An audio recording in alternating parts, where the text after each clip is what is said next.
Hello everyone, my name is Komal. हम जब लोगों को याद करते हैं, उनके कम्युनिकेशन स्किल्स की बात करते हैं, तो हमारे माइंड में क्या क्या आता है? ऑफ कोर्स, उनकी वोकेबलरी कितनी स्ट्रांग थी, उन्होंने कितनी फ्लुएंटली बात की, ये सब हम नोटिस करते हैं। पर जो याद रहता है और जो हम पर सबसे ज्यादा इम्पैक्ट डालता है, वो है कि कौन कितना रूड था या फिर कितना पोलाइट। कम्युनिकेट करते हुए हमें ध्यान रखना चाहिए that we should come across as polite। विनम्रता से की गई बात हमेशा ज्यादा प्रभाव डालती है। तो आज हम यही देखेंगे, इंग्लिश में बोलते हुए किन किन चीजों का ध्यान रखने से हम पोलाइट साउंड करेंगे। First is always acknowledge and thank others. ये पोलाइट कम्युनिकेशन का रूल नंबर 1 है। ये आप कई तरह से कर सकते हैं। बेसिक्स तो आई एम श्योर आप ऑलरेडी जानते हैं। थैंक यू वेरी मच, बहुत बहुत धन्यवाद। There are other ways you can say I appreciate it. Hindi में इसका सीधा मीनिंग है मैं आपकी मदद की सराहना करती हूँ, या जो भी किसी ने किया हो उसकी सराहना करना। आई अप्रिशिएट इट, इट उसको रेफर करता है। One another way of putting this is that's very kind of you। जैसे हिंदी में बोलते हैं आपकी बहुत मेहरबानी। फाइनली यू कैन से that's very helpful of you. आपने बहुत मदद की।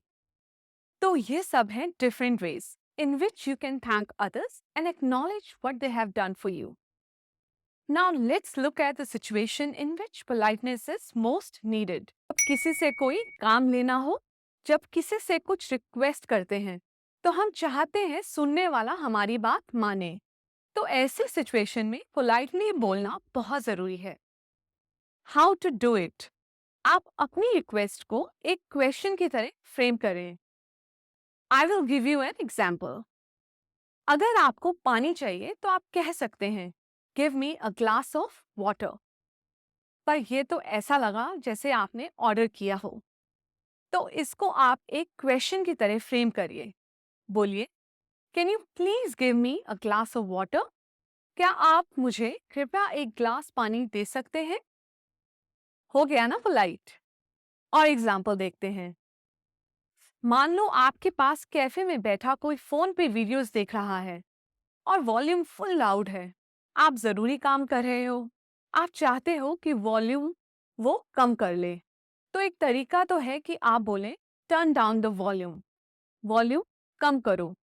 पर ऐसा बोलोगे तो लड़ाई के चांसेस ज्यादा हैं। पर अगर आप बोलो can you turn down the volume और can you please turn down the volume, तो ये पोलाइट साउंड करता है। इसको इस तरह से भी कह सकते हैं do you think you can turn down the volume. क्या आपको लगता है कि आप वॉल्यूम कम कर सकते हैं?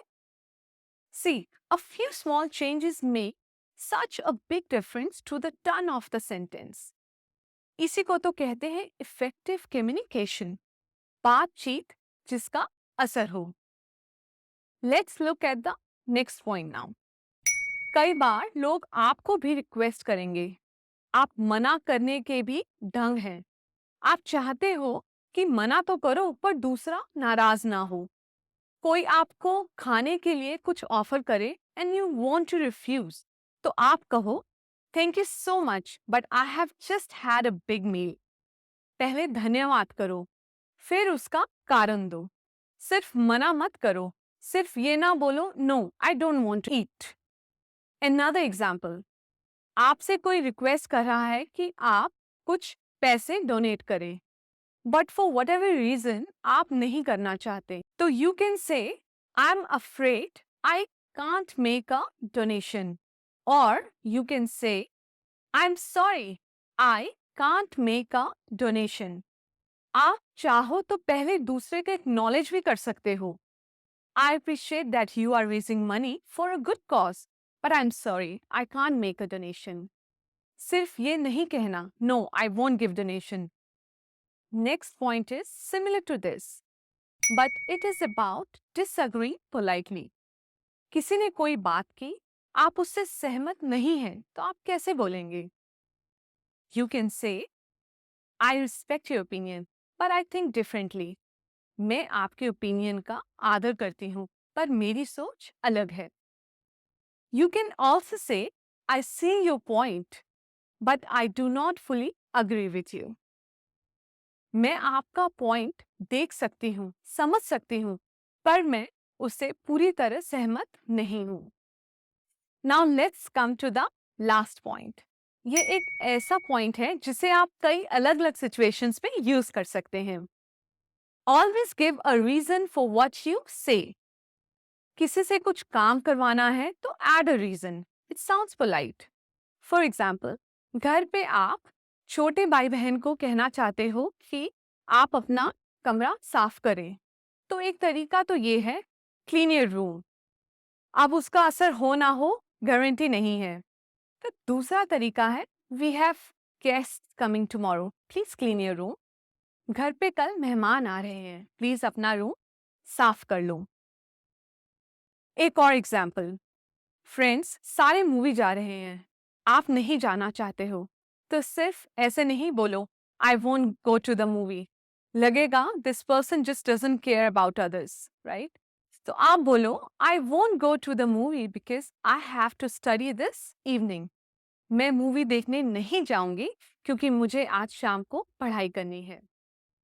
Giving a reason, giving an explanation makes the other person think that we care about them. And nothing is more polite than that. तो फिर आज से सिर्फ इंग्लिश स्पीकिंग पे नहीं बल्कि पोलाइट इंग्लिश स्पीकिंग पे भी ध्यान रखना है. सोचो जब भी कुछ बोलो इसको पोलाइटली कैसे बोल सकते हैं, इसको और इफेक्टिव कैसे बना सकते हैं. तो अगर आपको ये लेसन अच्छा लगे और अगर आप ऐसे लेसन्स और देखना चाहते हैं तो like the video and subscribe. Comments में बताएं आप इंग्लिश स्पीकिंग क्यों इम्प्रूव करना चाहते हैं, आपका गोल क्या है. मैं वीडियोस बनाते हुए इन चीज़ों का पूरी तरह से ध्यान रखूंगी. Thank you. That's all for today. I will see you soon with the next lesson. Till then, bye bye, take care.